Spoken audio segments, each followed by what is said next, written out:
So let's read the question. The question says, Krishna invested some amount in buying rupees 120 shares of a company which pays a dividend of at rate of 10% per annum. If she gets 8% per annum on her investment, then the value at which she bought the share. ठीक है बच्चों, तो इस question के अंदर हमें क्या निकालना है, मार्केट वैल्यू निकालनी है।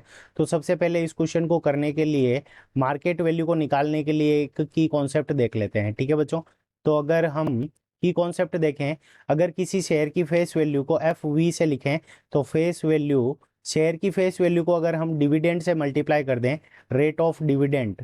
ठीक है बच्चों, तो शेयर की फेस वैल्यू को अगर हम रेट ऑफ डिविडेंड से मल्टीप्लाई कर दें तो वो किसके इक्वल होती है, market value multiplied by the return, यानी उसके ऊपर रिटर्न कितना मिल रहा है उसके इक्वल होता है। ठीक है बच्चों, अब देखो हमें शेयर की फेस वैल्यू कितनी दे रखी है, तो शेयर की जो हमें फेस वैल्यू जो गिवन है, फेस वैल्यू, शेयर की जो फेस वैल्यू गिवन है वो है रुपीज 120। ठीक है बच्चों, अब देखो रेट ऑफ डिविडेंड हमें गिवन है, तो डिविडेंड भी हमें गिवन है, तो डिविडेंड भी लिख लेते हैं।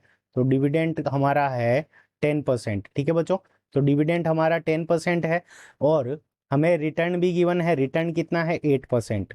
तो यहाँ पे रिटर्न हमारा कितना है, रिटर्न है हमारा 8%। ठीक है बच्चों, तो अब हम ये सारी वैल्यूज पुट कर देंगे, सो हमारे पास में उससे क्या आ जाएगी, मार्केट वैल्यू आ जाएगी। तो फेस वैल्यू हमारे पास शेयर की कितनी गिवन है, तो ये हो गई 120। डिविडेंड कितना गिवन है, तो 10%। मार्केट वैल्यू नहीं पता तो इसको मान लेते हैं एक्स, और रिटर्न हमें कितना गिवन है 8%। ठीक है बच्चों, तो इसको हम एक्स की वैल्यू कैलकुलेट करने के लिए 8 को इस तरफ लेके आ जाएंगे, तो 120 divide multiplied by 10% divided by 8%। ठीक है बच्चों, तो परसेंटेज का साइन परसेंटेज को कैंसिल कर देगा, तो यहाँ पे इसको कैंसिल करेंगे तो यहाँ पे 8 से कैंसिल करेंगे तो ये 15 आ गया।